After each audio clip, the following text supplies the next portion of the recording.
I'm Mark Tworow. I'm here at the Cassiar Cannery. I'm doing the art residency here, and I'm going to put together a little workshop on how I do an expressive landscape painting. This is not intended as a how to paint. This is just something hopefully you'll glean some tips about some techniques that I use, and maybe turn them into your own in a different way.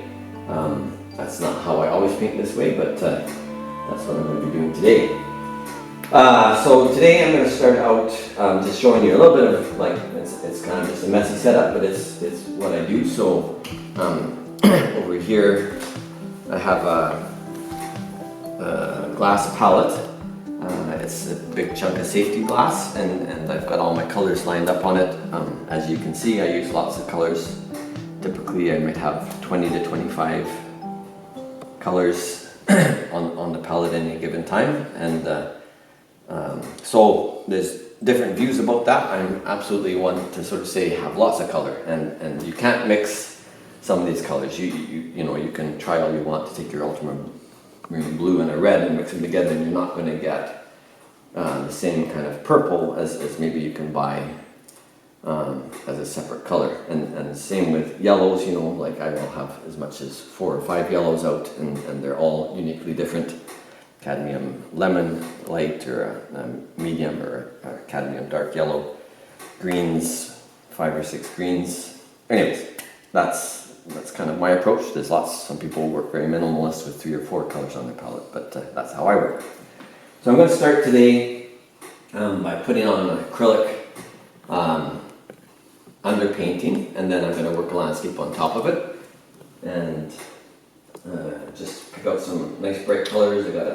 These are golden fluid acrylics. They're sort of a nice thin layer, so they're not going to put a lot of texture onto the painting, which I don't want, but you might want. But I've just got like a cobalt turquoise and diary light yellow, something like that.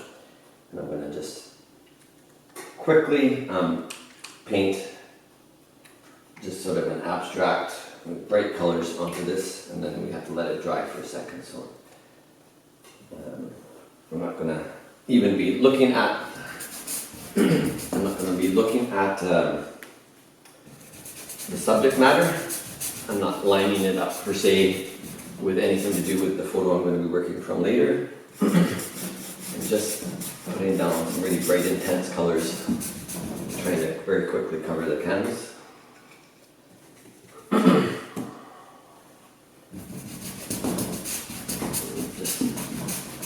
For myself, typically when I do this, I'm usually laying in some really bright, intense colors. These are the colors that I want to see popping through behind the landscape that I'm doing.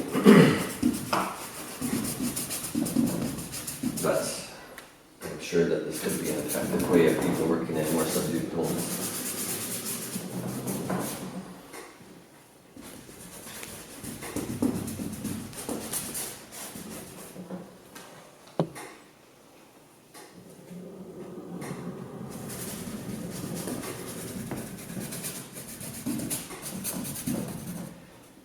See, I'm not overlaying too much on the other colors because I'm trying to keep my color nice and bright and intense.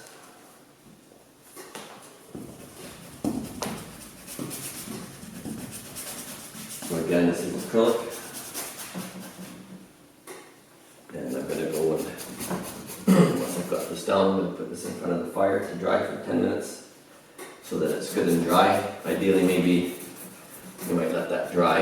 If you're going to be painting in oils, you're going to let that dry for maybe a day, or in front of a good heat source.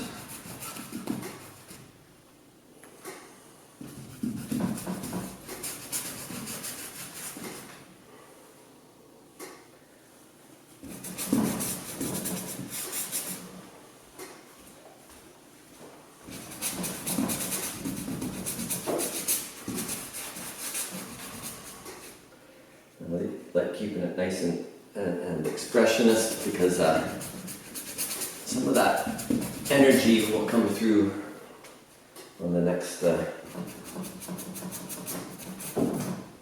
painting. So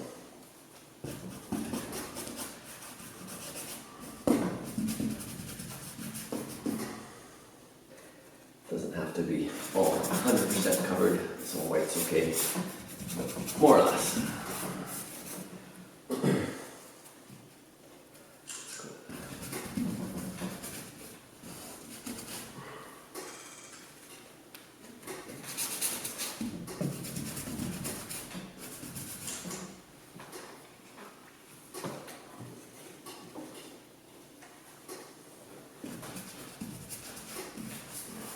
Alright, so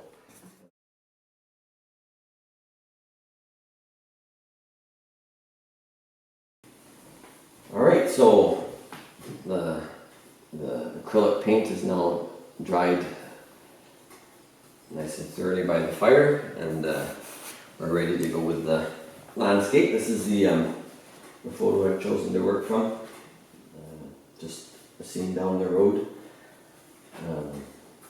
It's, you know, pretty green, and I'm going to try and get creative then with some of the colors and the bush and the leaves in front. And I should have said too that I'm very grateful to be here at the Cassiar Cannery, who have helped sponsor this, and also the Prince Rupert Arts Council. And it's a pretty special opportunity to come out here and paint, and then they're also helping to produce this workshop. So these photos, the number one thing is to get your proportions right as I get in front of the canvas. It's much easier for me to sort of have the proportions correct, and I do it very simply. I stand back from the canvas, hold it up against the canvas until I can see that the proportions are exactly right.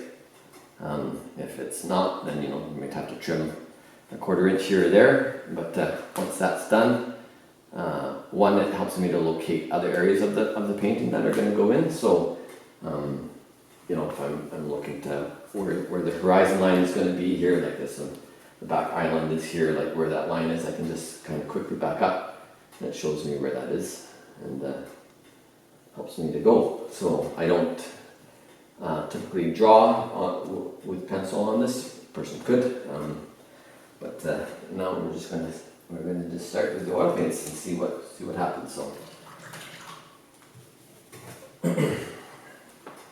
and I had thought about calling this workshop "Paint Like Your Hair's on Fire." I ended up not calling it that, but there's an idea of sort of intensity and quickness. I'm going to be trying to lay this in about an hour. It means that I really have to move very quickly and make fast decisions. When you do that, it tends to force a more expressive style, because you're really not getting to fuss with details.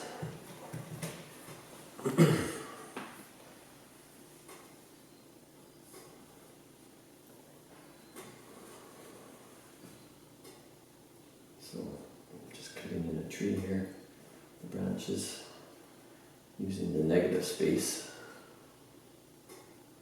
rather than drawing in things.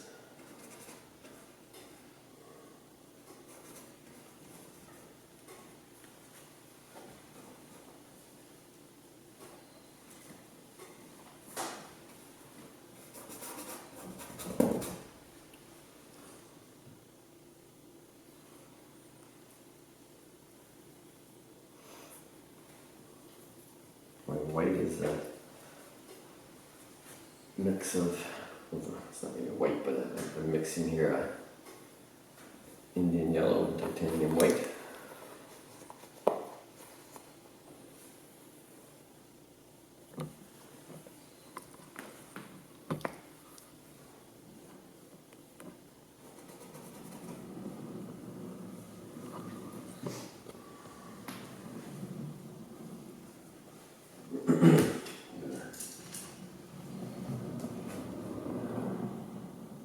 Switch and get That's an indication of the tree trunk here.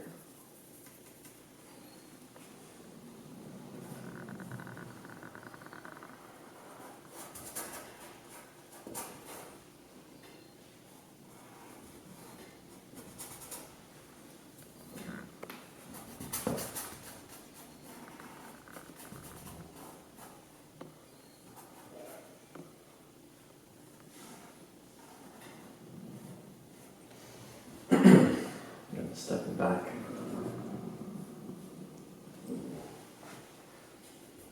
Using the photograph to sort of give me an approximate end to where the big tree sits.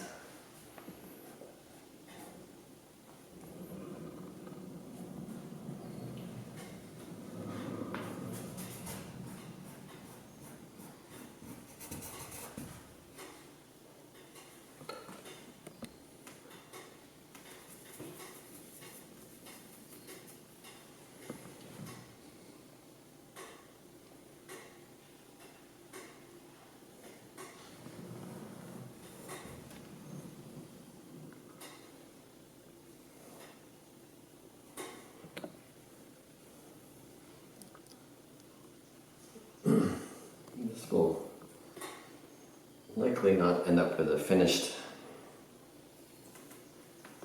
painting in an hour. That would be a rare and roaring success if it did. More typically, it just gives me a good foundation to work off of. So I'm more careful. Maybe some crisper decision making along the way later.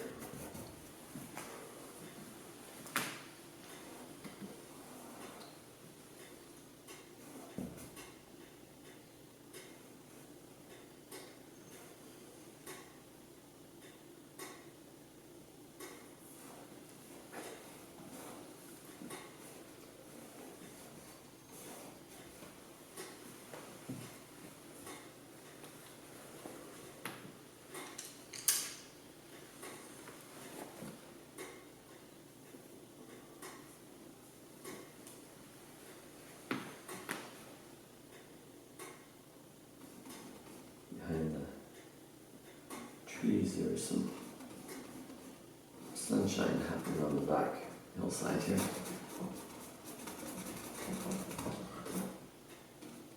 let's try to catch that a bit.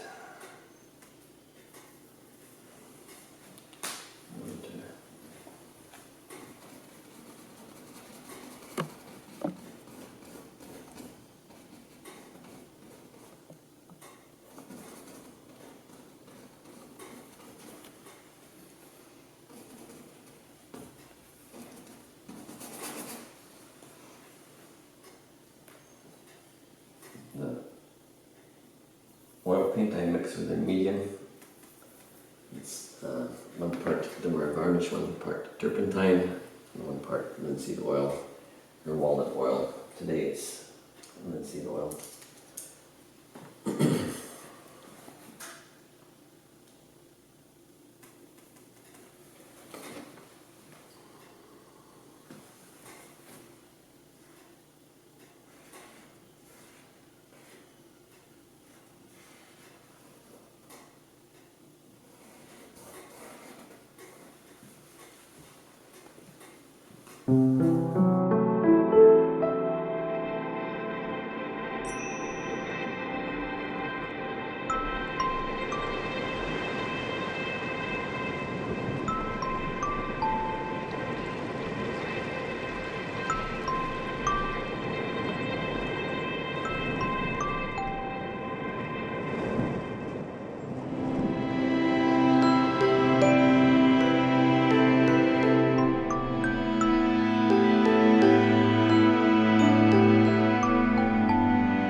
These are the dead branches, or dead leaves rather.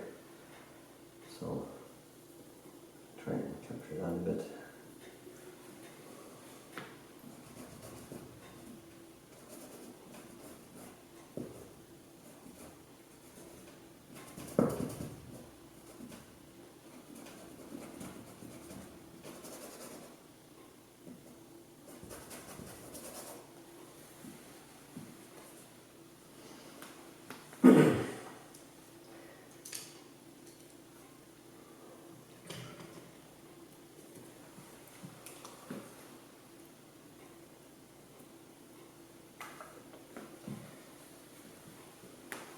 So, little by little bit, sort of start to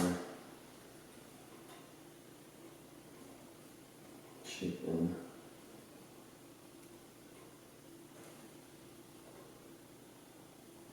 the composition.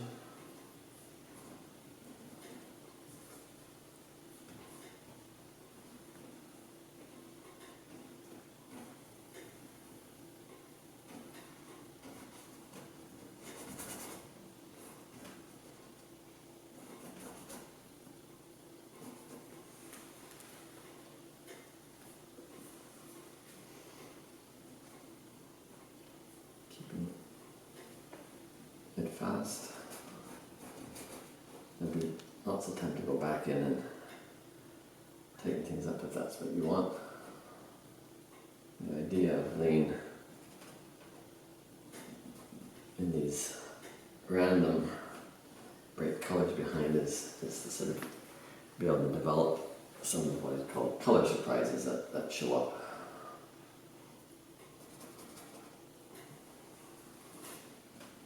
So it's about kind of beginning to recognize when those are taking place and saving some things and getting rid of some things. Squeeze some more white out.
Starts off, for me so far anyways, looking a bit garish, the color scheme, so as we begin to block out some of those bright colors, I hope to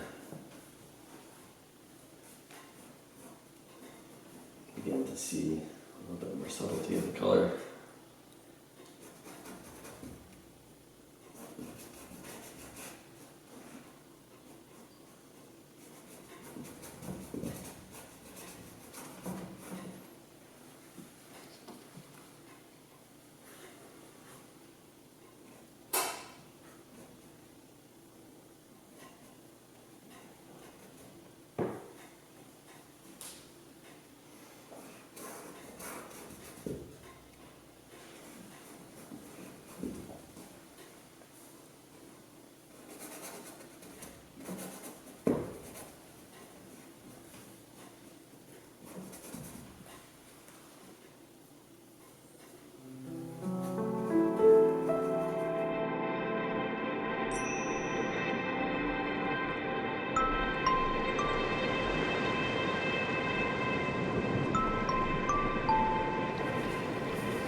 bit finicky in terms of tiny little things, so some broader, larger patches, some shapes, simplifying.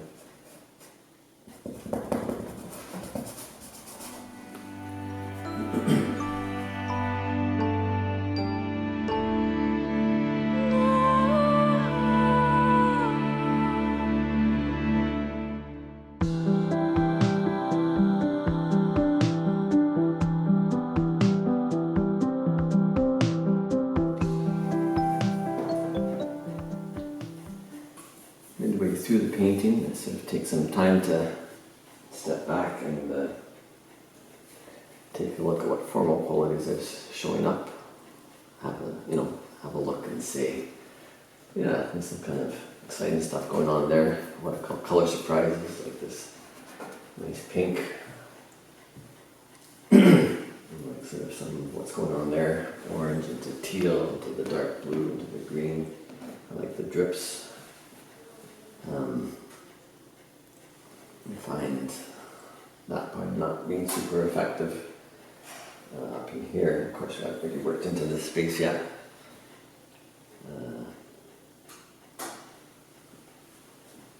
So it's good to sort of,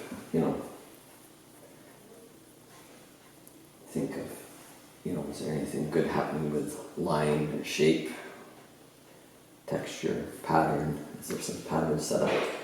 Like the tree trunks have an almost built-in pattern to them. They set up a rhythm across the canvas. Another thing is there a nice balance of lights and darks? And I think so far there is. Like there's a nice range of value here.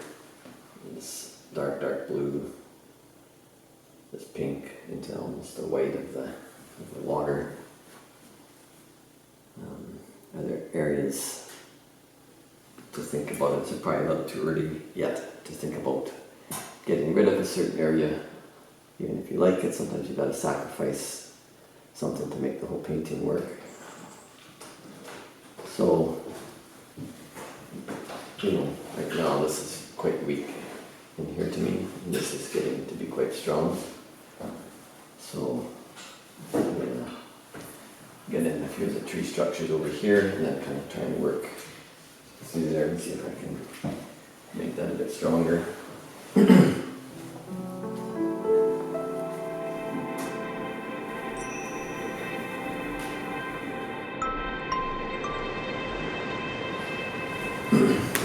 thing to think about is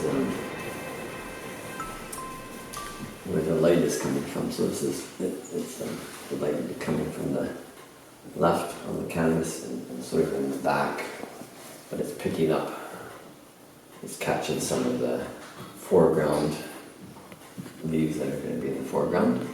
So it's good to have an idea, maybe right from the beginning, where your light source is.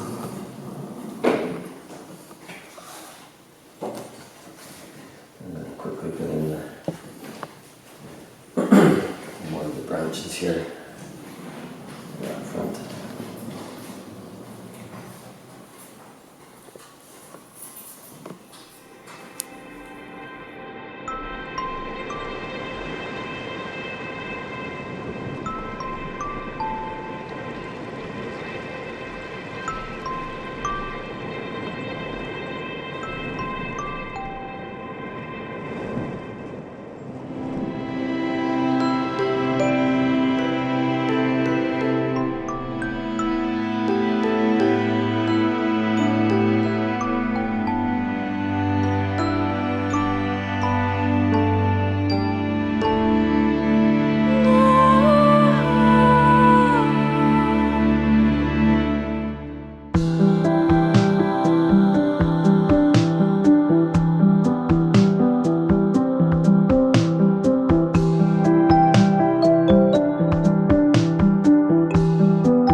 See, this is when you start making some choices about some of the colors that you're going to leave in or not.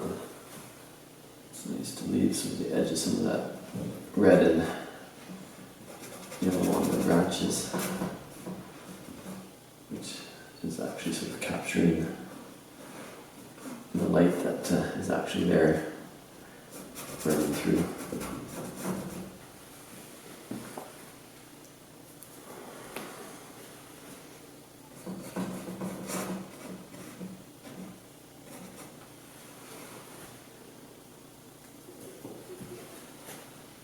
Definitely one of the things is to try and keep your brushes relatively clean so that your colors stay bright and clear. If you end up without cleaning your brushes, you end up with mud pretty quick.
And then as I work on it, I do start to find that's too intense there.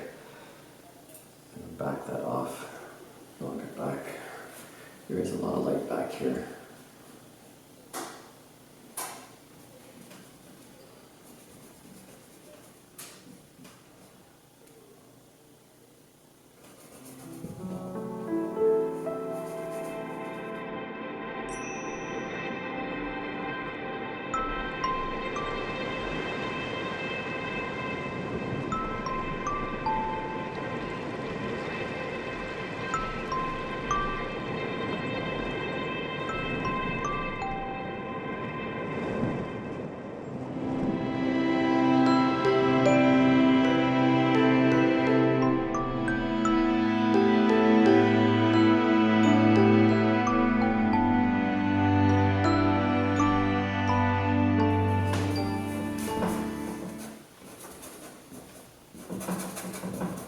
Find that, you're not true to the colors. More is not necessarily better, so sometimes it's good to knock back if it's got too much intense color. May actually end up overwhelming.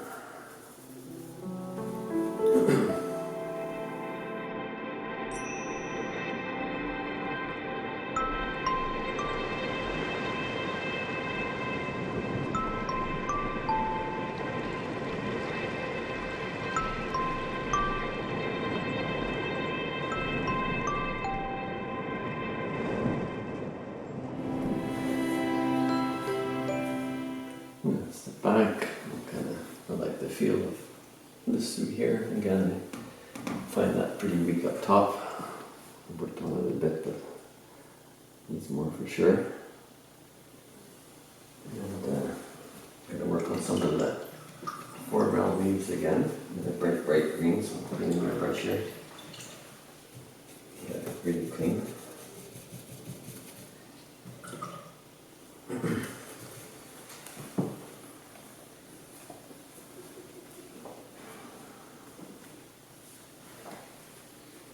So in the photo, there's this like crazy intense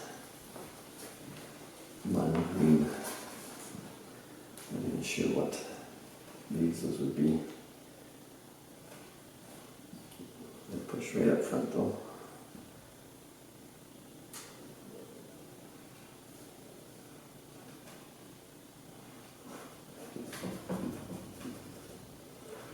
Just observing the shape. I'm trying not to paint what you think a leaf looks like, but just actually looking at the shapes that's there.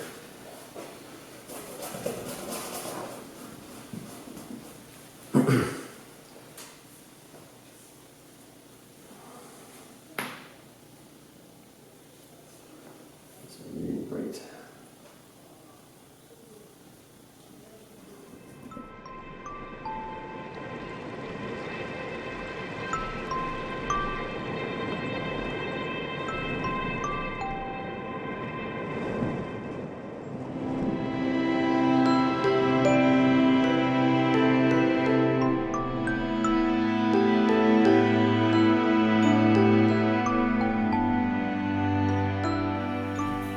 Yellow. Mix that with yellow and white. A touch of permanent rose. Oh, too much. Back off of it there.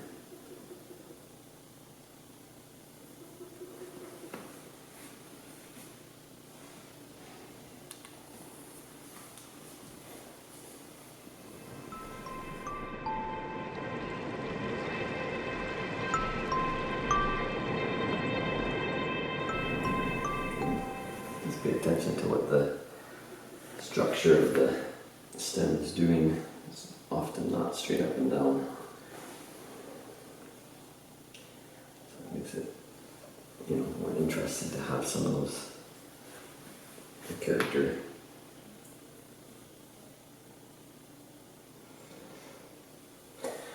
So definitely need to put in some darks to make those front leaves pop. And I'll work that in with the purple, mixing that with magenta and ultramarine blue. Fairly dark purple, add a touch of white. Let's just cut that in quick. Beginning to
take it today.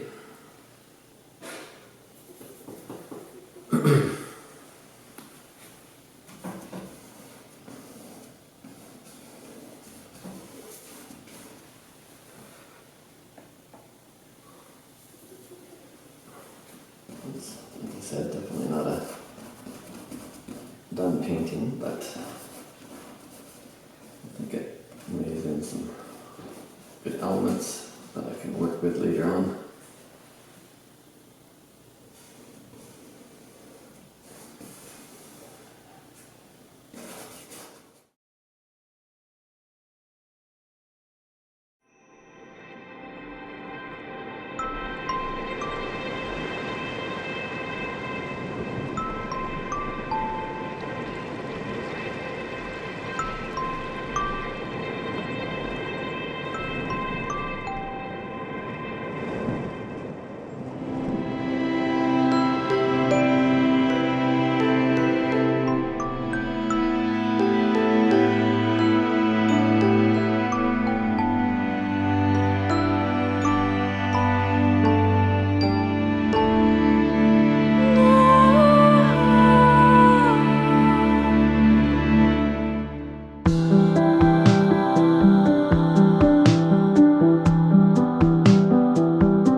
Q-tip sometimes to kind of rub back and bring out some of the under painting for some variation in color.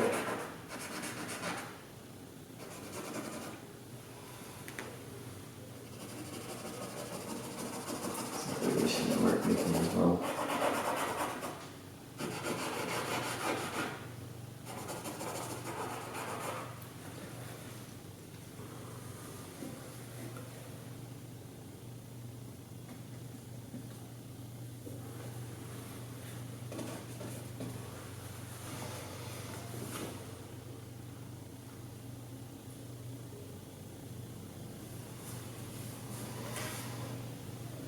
So let's sort of coming towards the end, I think, as I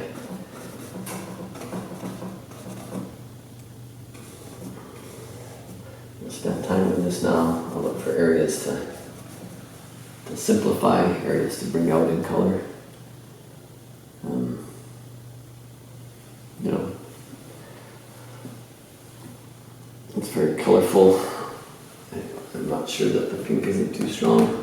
I might knock that back when it dries. I probably have to wait 3 or 4 days for that.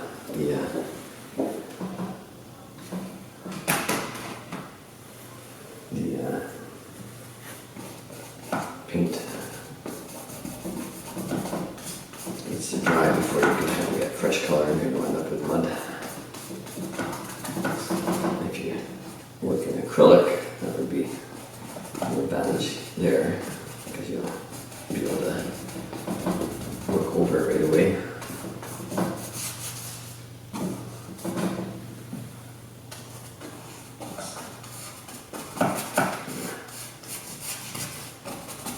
Knocking back some of the white there doesn't need to be there.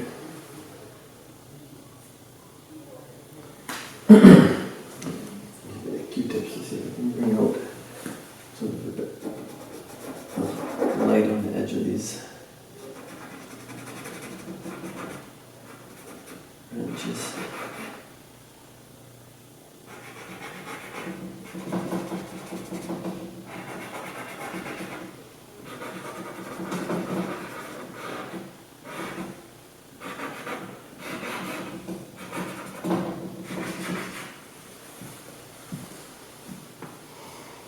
So that's as far as I'm going to take that for today. I hope you can find some ideas for your own painting, just a different way of working. It's certainly not an academic style of painting. There's not a lot of emphasis on drawing, on very careful value. It's just very expressive and moves far away from the photo reference that I'm working from. After a couple more painting sessions on the painting, the finished painting is now done. I'm calling it Coast Tangle. I just spent a bit of time crisping up some of the color and maybe making a bit more of the forms more obvious. Some of the color had gotten a bit messy, and so you kind of clean that up once the paint has dried, and it's done. Thank you again for watching. Thank you